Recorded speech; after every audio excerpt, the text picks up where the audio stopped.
titignan mo yung pupuntahan, di ba parang malayo?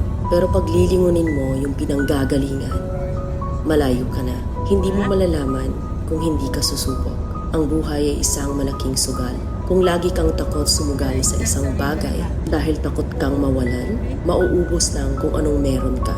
Kung hindi ka mawawalan, hindi ka rin magkakaroon. Kung ano man ang mga desisyon mo ngayon, yun ang magiging buhay mo bukas. Lakasan mo lang yung loob mo dahil ang mundong to, aapakan lang ang mga mahihina.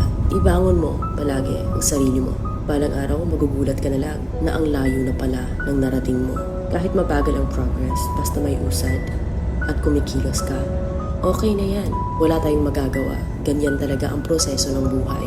Lahat tayo nakakaranas ng hirap. Hindi natin alam kung hanggang kailan tayo dito sa mundo. Kaya mas piliin mo maging mabuting tao. Ang pinakayaman na maituturing natin sa sarili ay ang ating mga pangarap. Kapag handa kang abutin yung mga pangarap mo, hinding-hindi ka maghihirap.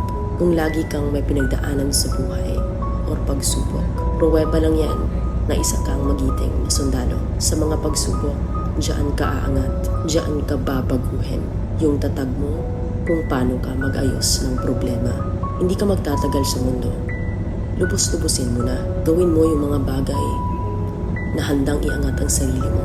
Huwag mo isipin yung mga sinasabi ng iba at huwag na huwag kang panghihinaan ng loob.